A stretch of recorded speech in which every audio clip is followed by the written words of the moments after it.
Hello, everybody. Welcome to the Laser Sports Academy ZLTAC update. We're here with the man himself, Mr. Runt. How are you, bro? Good stuff, but not too bad, thanks, John. Yeah, you were just telling me before we jumped on, you're a bit tender. What's going on, mate? Uh, it's been pretty quick for the past few weeks, just like mad over years. Surprise, it gets worse than that. So Law kind of just set that over the line for me, Yeah, you and had now to, I can't really move it. and you had to play the maximum games in law. And by the way, mate, congratulations on your win. How does it feel? Thank you. I can't take too much credit. Like, don't let that go. Like, I injured myself after round one, and I played round two, three, and finals just standing still. So like, I wanted to make it more fun, and I just stood there. Oh, really? Okay, there you go. So, and was it an improvement, or you seem to have won doing this strategy? So, like, what happened? It was just effective for some reason? I don't know. I think I played more intelligently because I was like less just like I'm gonna shoot people. I was doing a lot more of like I'm like holding my shot, which is a lot braver. Watching where their guns go, that kind of thing. So a bit more of that, and like really focusing on counting. And I do some dumb dodges here and there, use some dumb streaks. But like, yeah, no, I was like back stayed completely straight the entire time. So I just do like soldiers crouches, and then I pretty much just be standing there like bored as, just like doubling until someone would stun someone, and I'm like, okay, I'm in. I'm gonna black pack some people, and then I get and when I was like checked out and bored of doubling, I just kept covering as well because I was just so checked out. Oh dear, mate. Did you get ticked much? So I got like four ticks without even moving. And I Oh, deserved it. I oh, 100% deserved it. geez, that's a scary proposition that you can get ticked that much and not have a back and still win. But at least you know what it's like to play as an old man like us, mate. Us oldies. You have to compromise with restricted body movement. Sorry. Yeah, no, it is. It there's definitely an art form to slowing down and trying to get the same amount of tags. Yeah. So, So just in general, mate, tell us about the law competition overall. Was it a good year this year for law? um, the venue was quick. It was really funny watching people bash the lights. That was awesome. I heard that was a Um, thing. Was the ceiling very low or something, I heard. yeah, just in some parts there, there's like chandelier style lights. It's like not delicate, but like a gong. So someone just hit it and everyone would turn around and laugh. So that was like, but no, like the rings were pretty close together, so you had to be round three onwards. Then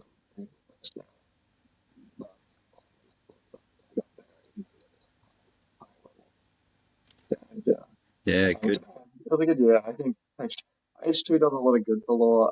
I still think who is an insanely good player, especially at law. He finally made finals in the years he bombed out round one even though so many people above him. Yeah. That was good for me.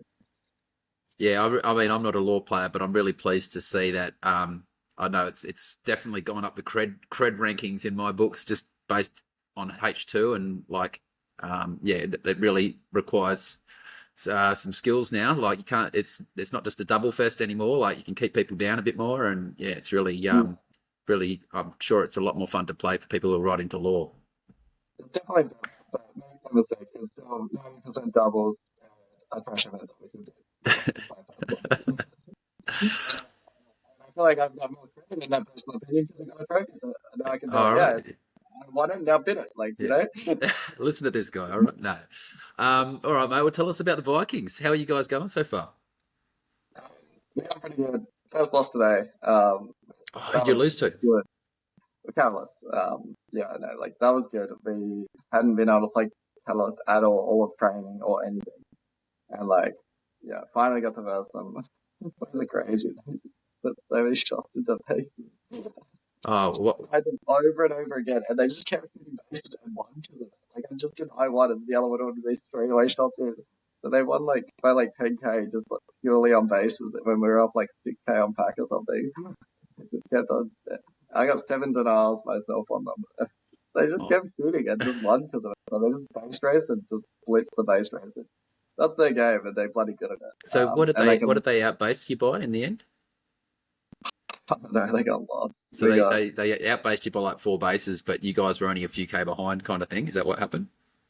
Yeah, I think maybe we ended up like 4K on pack because Twinkle's got a 2K turn, but like we were up 6K pack or something, Yeah. and then turn and and then just my turn damage that they're up so many bases. It's going to be Um, such an interesting, like you guys going head to head throughout Cascades and potentially in the grand final is going to be so interesting because you guys play such a different kind of a game. Like, and I think teams yeah, are really going to want to try to blow games up a little bit because they know that the Vikings one wood is 4 bases and a shitload of tags. yeah, So they're going to have to try and counter that somehow. So it's going to be really interesting watch actually, sitting on the sidelines and watching all that yeah. happen. It was well played by Catalyst. They just knew if they could blow the game up, which they did. They win. Uh, just like a battle between us and like low get on them. Is there a clearly strong base emerging? It's always red, man. It's always red. It's had, it's had no changes since pre-1, and it was incredibly dominant. So just so dominant. You're just in a very completely safe from both doors. Both doors like 3 meters away from you. So hard to die in red. And there's a shoot through, so if one of your defenders is alive, they can keep the person from rushing the other door. So that's a bit insane. The only thing you can do is maybe starve them, and then green might win on pack, but painful. Wow, and the results are reflecting that so far, even in the round robin. Round robin's tough, just like random teams are on random bases. So I don't think they'll reflect them too strongly until Cascades. Yeah. Yeah, like the past few times. Blue actually does pretty well because it's so hard to shoot. Yeah, that's a theme too. It's all just those, just like the great hits, isn't it? It's, sort of we're just hitting the repeat button from previous years. Mate, I wanted to ask you a question of curious about because you guys have had another whole year on H2 now, and I know back in 2016 when we were the first site to have Helios, we experienced that we felt stronger in our second year after another year on the packs, only having them for a few months prior to 2015, prior to Bendigo. We had them for a whole nother year and we felt stronger in 2016. And I wanted to ask now that you guys have had H2 for another whole year since, well, not quite 9 months since Hobart, how do you feel and how does the other Tassie players feel on H2 compared to the other teams that are there this year? Are you guys feeling like stronger this year? I know I it's think, difficult because the home site isn't. You don't have home yeah, site this year, but trying to take that into account, how do you guys feel? I feel like there's less of a gap this year. I think about H2 is you just have good days and bad days. You just have days where you die in because it's just a very mechanical thing that takes so much focus. So like if you're unfocused, you just get pinged on the gun a lot. Hmm. Whereas if you're focused and dialed in, you like peak it perfectly. I don't know if it's just because Hobart, I did like a lot more training with the gun, but I felt much better personally in Hobart with the gun. Um, and I think it was more of a focus in Hobart because bases like red, it was very phaser discipline heavy. Whereas Albury, you've got so much distance between you and the doors, you don't really need to be that good with the gun. So it's been less of a focus in our training. So I think we're kind of worse for that reason. In the sense that good days, bad days. I don't know if there's much difference. My timing's probably better, but I don't know. Timing's just screwed on sound. Like I think it's again another a focus thing. It's like when I was playing LOR, I was just more focused on timing the field. So, for me, it's just good days and bad days. Same with our players. I think the reason they do well is they've all upskilled in general as opposed to more H2. But like probably some, I think like some of our players got better at it once they like changed their grip and like did some work with it. So they're probably a bit better, but not much overall improvement, I wouldn't say. Mm. You guys have had, I mean, you got the top 3 spots in juniors, which was really good for the state. But I guess there was a lot of new players in Hobart that are now coming back for their second year. And I think we see across the board after a player has been to nationals in their second year, they have a huge jump because they see what the level is and then they have a whole year to train to get to that level, I guess. So there's a little bit of that as well. And how are the other Tassie players looking? How are the other Tassie teams going so far? Yeah, I think main thing for our other Tassie players is individually they're all upskilled so much since that. Like we had a really good training regime and we just like focused on like defending like taxonomy of like skill levels. So, like we started with really went back to fundamentals and then went to like from like sizing stuff and then worked all the way up to like understanding complex like puzzle solving and gameplay. We really dabbled in like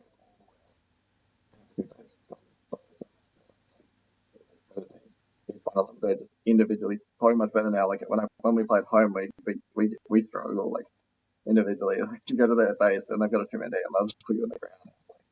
They're just the players now by far. Mm. It's it's positioning, it's game sense. They just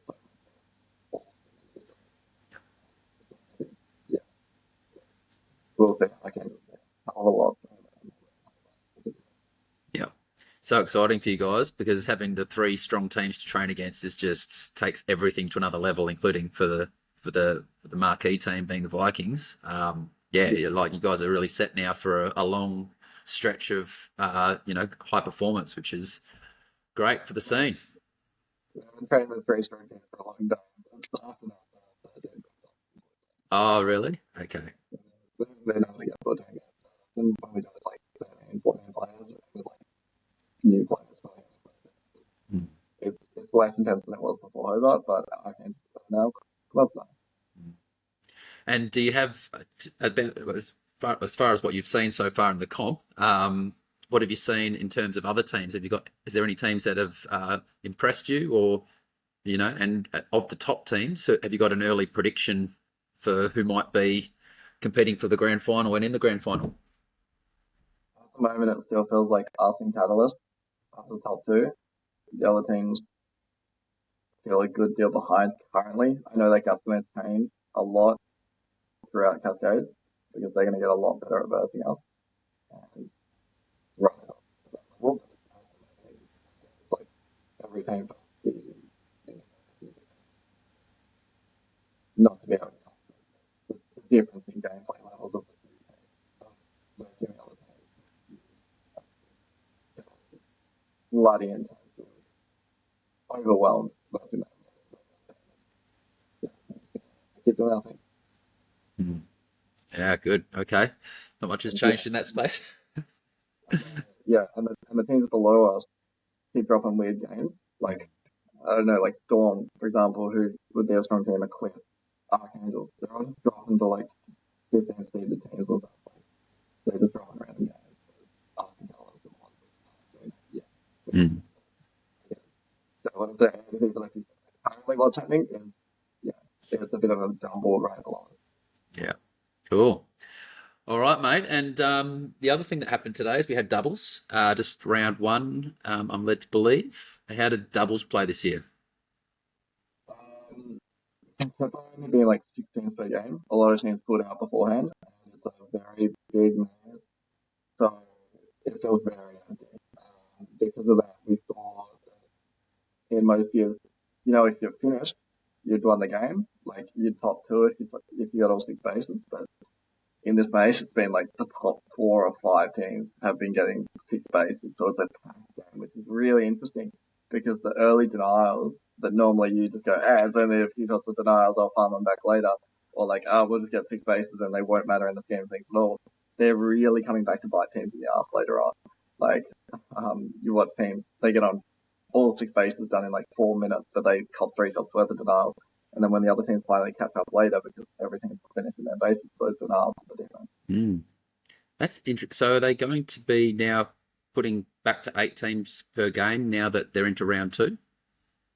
I think we expected that for round 1 rep cards, but then teams dropped out in the rep rounds as well. So I think there were 8 teams in the rep games. I think rep games looked a lot more normal sometimes. That's very peculiar for people to drop out of doubles. It's usually like everybody's favourite side event. I think LOR killed a lot of it. Did it? What, just from the lights? Or People are wrecked, people are getting sick. So many people have food poisoning, and the Nats flu is obviously going around again. So, everyone's dropping, man. I have heard it's very cold there at the moment, so no doubt there's some fluey stuff going around. Wowzers. Yeah, And I did notice did it feel like the double scores were a bit lower like the cutoff and everything was a bit lower this year? That's the thing. I thought it was going to be higher because everything got 6 bases. But Yeah, it feels weird. Everything got bases but no pack points relative to other years. yeah, Um, the things that did get pack dominated, they usually just like lock people out of bases. Yeah, and all the other teams. Like we saw a game in red cards where the difference between second and third was 10k. It's like 20k to 30k to 30k. Like, oh my god. the top teams sometimes absolutely don't. I actually I saw a game where Crouchy was inside red and everybody was just running at him. He got 16 tags in a row, and then and then the fireboard came up at the end, and almost every single stat was Crouchy winning this, winning that, DX streak, the tag streak, everything. I was like, oh, because people were just running in the doors at him. Uh, Yeah, sure. Like again, if you can get in one of those bases and take them to doors, it's just so stuck and you just get so many times coming in. yeah, Well, hard to crack in. yeah, yeah. Cool, man. And for a lot of our viewers out there, you probably will be aware if you tune into the podcast that Runt and Twinkles, play a big role in putting together those awesome stats that you see at the end of the game. I saw today that we have meters covered now, which is Yeah, awesome. Tell it's us not about because that, and tell us about like any new stats that you guys have introduced this year. that one's all PMC. Full credit to them. We just pulled their data. And we just say who got the highest in the game. Then they gyrometer in the pack. It tells you roughly how far you'd run based on a bunch of maths that the PMC guys worked out. Um, and we tell you who ran the most in the game on the summary board, and pretty much it. I don't know. The other stuff this year that we introduced, we added so many and took away. What did we do? I think domination streak was one that we didn't have in Hobart on the summary board. So, like, what did we do? Yeah, domination streak is a really cool one. It's like, if I tag you 5 times without you killing me once, I get a domination streak of 5 on you. And seeing who got the highest domination streak of the game is always a fun one. Because, like, it's not something you're super tuned into on the game. But then you see after the game, you're like, I did feel like I was shooting that person a lot. Turns out that they didn't shoot me once in that whole exchange. I was just getting them. So that's always a funny feeling. Yeah. At some point you go, now how many times did you run into that angle? Because it looks like Husky got 15 tags on you in a row and you didn't shoot it once. Yeah, proof. We have proof now that you Yeah, were just exactly. running in the door at him. You were feeding Husky. You're the reason Husky got 700% tag ratio. All right. So I think that's a new statistic. I don't even know if we had chain tags back in Hobart. Like, I think it's pretty much. Had We chain did tag. have chain tags? Yeah. Oh, no. Yeah, Yeah. So I that's think 4 in a row, right? Yeah, you get 4. yeah. We didn't have on fire in Hobart, did we? No, it's Okay. on new since then. Yeah, so like most time on fire, chain dominating story. So those are the main new ones. Sort of round up the film. Yep. And the stream is like gone next level. Like Wham's taken the stream to next level this year. It just looks amazing. And something I Yeah, noticed we have is instant replay. the replays are really, really cool. Once we get those tuned in, it, I was commentating doubles, and I watched someone do something and watch so yeah, play that. Yeah, something you definitely want. Yeah, I think we'll see some tweaks tomorrow, and it's going to be really elevate the competition. The media team are doing great work this year. Yeah. Working. How does the replay work? Does it take like 5 seconds before the shot on the base or something like that, or do you know how it calculates when to go back to? I think it was the initial proof of concept. His was based on fireboard, so it would take the text based on fireboard.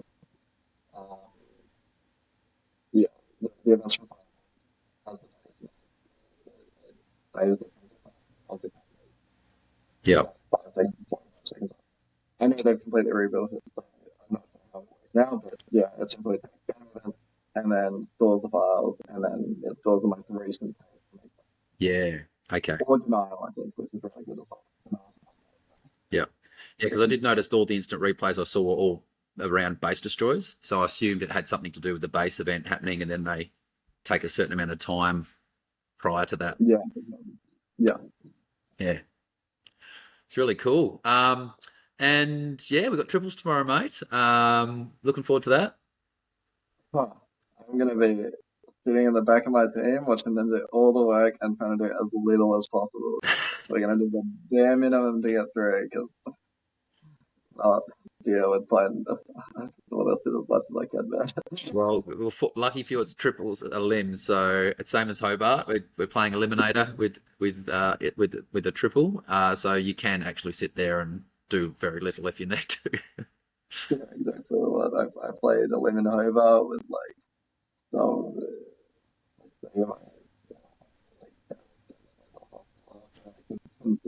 No, I can't actually bend over, so it's the exact opposite leads you. Mate, well, make sure you get yourself tip-top shape for US Nats, mate. We need to have you primed and ready to go, even if we need to get, physios every day, the whole lot. Good. 4 days to recover between then now. Very good, mate. Well, it's great. Thanks so much for jumping on after a big day at the office. And yeah, best of luck for the rest of the comp. You hope you do well in triples. You don't have to do too much work, and you finish out the round robin right at the pointy end of the ladder like we all expect. Yeah, sounds good. Cheers, bud. Thanks, right. Take care, bud.